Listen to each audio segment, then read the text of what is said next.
大家好，欢迎来到超哥理财。首先在这里给大家拜个年啊，大家过年好。那过年期间呢是没有跟大家做视频的，小孩不上学的话，基本上就没有时间做视频。今天的话呢是星期二啊，小孩子已经开学了，回去上学了。今天呢，现在的时间的话呢，离开盘大概还有1个小时啊。今天开盘应该是不错。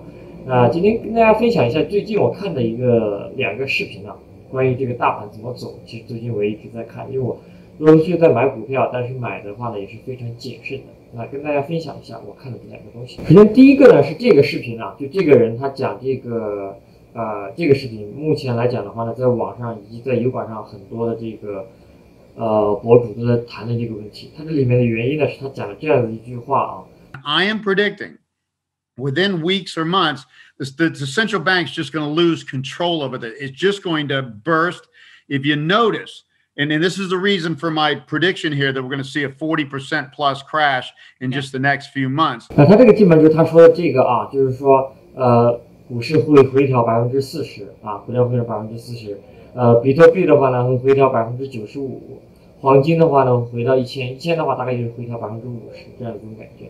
那当然他说了这么一句话，它里面有没有说什么样重要的内容呢？其实它有主要的支撑。这个视频本身的话呢是30分钟，它主要里面的内容就是它支撑的点，我觉得说的有道理的部分呢，最有道理的部分我跟大家截取了，大家可以看一下。We've got a monster financial asset bubble. Daniela, the most important number in the world right now is $520 trillion. That is, by the way, 6.2 times 84 trillion GDP in financial assets, stocks, real estate, bonds, that sort of stuff. Normally that would be 2 times GDP, maybe 2.5 in a normal boom. 那这个基本上他说的主要内容，总结来讲呢，就是说目前股市上有很多钱啊，市场上有非常非常多的钱，整个股市目前的市值的话呢是 GDP 的6.2倍，而这个比例的话呢，正常应该是2或者是2.5啊，2或者2.5。这个有没有道理？这个是有道理的啊，就是拿那个市值跟 GDP 去比较，这个 ratio 是大家都知道的，是巴菲特非常看重的一个数据啊，非常看重的一个数据。但是是不是说这个人讲的话，你就一定按照他来听的话呢？你可以看一下这个人他本身是谁啊？我大概跟大家搜索了一下。那关于他的话呢，你可以详细的去看一下啊。我们主要看一下，他其实是一个写书比较有名的啊。但是你看他写的书的话呢，其实都是基本上都在说要崩盘的。你看这个2000年、19年前后，基本上都在讲说The next Great Bubble 2006年 Great Depression 2009年2011年Crash， 基本上都是在讲要崩盘。这个东西其实我之前跟大家聊过，有些人他们喜欢讲这个，对吧？他一直讲这个崩盘，只要讲对一次，基本上就会出名。你一直讲股市会涨，没有人会觉得你讲的对，因为股市本来大多数情况都会涨的，只是暴跌的时候才比较明显啊，它比较明显。当然，这个东西本身的话，你看这些人对他的评价，大家可以看一下这里。OK， 他说这个人解释股市的方法呢是非常简单的，但是问题的时候呢，有时候太简单了，解决不了股市上的问题。其实股市本身，股市跟经济是很复杂的。那这基本上是第一个要跟大家分享的。目前来讲的话呢，不管他刚才提到的这个股市也好，3大指数还是其他地区的一些各个国家的股市，目前都是在一个高点啊，不光是美股。那比特币的话呢，更不用讲了，对吧？前几天刚刚过4万，现在奔着5万去了。OK， 黄金的话呢，也是过了2000，基本上都是在一个高点。那在这种高点的话呢，简单的逻辑就是刚才这个人讲的，这个人的逻辑非常简单，就是高的一定会跌，这是一个非常简单的逻辑。那这个逻辑到底是对还是不对呢？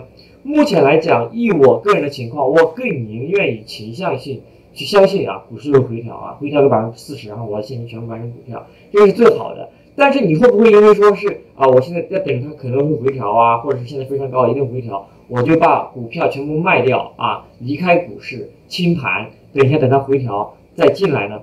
这个的话呢，在我跟大家分享我的观点之前呢，我跟大家再看另外一个视频啊，就是这个视频啊，就这个视频，2月10号，所谓的这个就是一个主持人，4个这个专家来讨论的为什么 OK。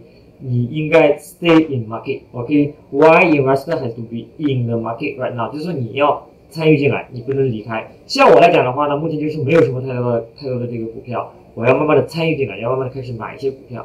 当然，它这里面讲的原因也很多。OK， 具体的话呢是这个女的讲的这个东西，我觉得有点道理，我给大家截取了，大家来看一下。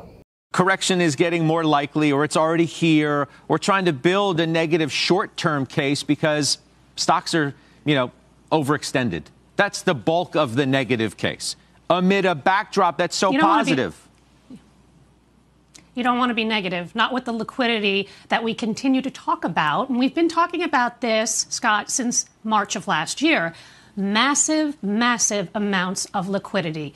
M2 is up 26% year over year. That's unprecedented. And we're going to get more. And it looks like the $1.9 trillion package from the Biden administration, it looks like that number might come in at that number instead of a watered down version. So you're talking about massive liquidity. You do not want to fight that. You add on low interest rates, you add on progress on the vaccines and people getting them, and you're going to see better GDP and you're going to see better earnings. And we've been talking about this. This is why I lean more cyclical versus growth, but I do own a combination of both. But back to GDP, we've been seeing pockets of the economy doing quite well. We've talked about housing, we've talked about auto, we've talked about manufacturing. Last week, the ISMs, manufacturing and services, both beat, and new orders were quite strong. Customer inventories are depleted, and the factory orders numbers came in great. JOLTS today was very much better than expected.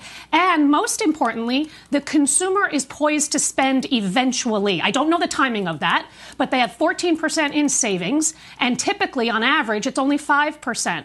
That's $1 trillion in pent-up potential spending that's coming down the pike, and it will come down the pike. It's just a matter of timing. And one last thing, $4.3 trillion sits in money markets, the average $2.8 trillion. So there is still money on the sidelines, and this is a very favorable liquidity backdrop. That's so right. I want to be long. Jason, it's like, where else are you going to put your money? 那基本上你会看到这个女的讲的重点是什么呢？重点是 liquidity。liquidity 意思是什么？就是目前市场上的热钱或者说市场的钱太多了啊，无处安放。他给了几组数据，对吧？就是过去各个国家发行了多少钱，然后拜登政府接着又要发钱，以及目前有多少钱在这个 money market 啊，就是在一旁观望，还没有进入市场，随时可能进入股市的这一笔钱是一个什么样的数量？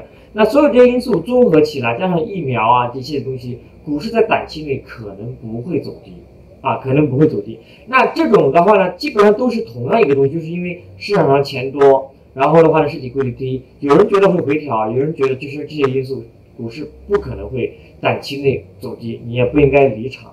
那作为我们散户，我们怎么样去判断呢？你当然第一不能说是听着某一个人说什么你去做判断，对吧？第二个来讲的话呢，我们要根据我们自己的情况啊，根据我们自己的情况。如果之前我跟他聊过，如果你目前手上的股票是比较多的，那你可能要看一下现金比例啊。之前我跟他做过一期视频啊，那就是这一期视频啊，48期啊，当时跟大家聊过，就是说你如其一直看大盘呢，一直看别人怎么说怎么判断呢，不如看自己的现金比例。那目前这种市场情况下呢，我觉得这个方法是最适合的。就是说你一方面它真的是有可能会回调，但是什么时候回调是没有人知道的。像刚才那个人说的非常肯定，接下来几个礼拜或者1-2个月之内，4月之前一定会回调40%。这种说这种话的人，要么就是非常非常自信，要么的话呢，基本上就是为了吸引流量跟吸引眼球，因为没有人是真正知道什么时候回调的。但是以目前的形势呢，回调有没有可能？是有可能的。什么时候回调不知道。那这个时候你应该关注什么？应该关注的就是你现金的比例啊。详细的话呢，你可以去看一下48期的视频里面关于它。目前以我来讲的话呢，我目前是慢慢的从这个1月的最后一个礼拜再开始有买股票。我目前整个买进的话，大概在我整个想要买的话呢，15%到20%左右。但这里面有个很奇怪的现象，就是虽然我是1月的最后一个礼拜才开始买的，短短过去的2-3个礼拜，其实整个平均来讲的话呢，已经涨了大概8%。而且这种8%还是在特斯拉没有怎么涨的情况下，因为特斯拉是重仓的，所以目前的股市确实是从开年到现在1月、2月，现在2月过了一半，是在走高的，是在走高。但这种情况下的话呢，你如果盲目的认为2021年跟2022年是一样的啊，把所有钱放进去随便买就会赚钱，这个可能不太妥当。OK， 你真的要看一下手上要有现金，有股票。如果它继续涨，股票就接着涨，无所谓。如果它回调，有现金可以买股票，所以回调也是好的事情。OK， 那就基本上简单的跟大家聊一下。过去的话呢，过年啊陪小孩，我自己刷视频，发出的一些感悟。至于大盘怎么样，比特币怎么样，以及黄金什么价格，这些图表我就不搬出来给大家看了，相信大家都应该知道，目前基本上所有东西都是在高点，高了一定会跌吗？不一定，但是股市涨了可能会回调，这个基本上是应该会有的事情。什么时候回调？原则上大家一定都明白，没有人知道，你只能是把握好自己的仓位跟自己现金的比例。如果不回调，现有的股票该涨涨，该赚继续赚；如果回调，有现金可以买股票，你也无所谓。OK， 那就是本期简单的分享到这里，希望大家喜欢。喜欢的小伙伴记得帮忙点赞留言，没有关注的可以关注一下。我们下期见，拜拜。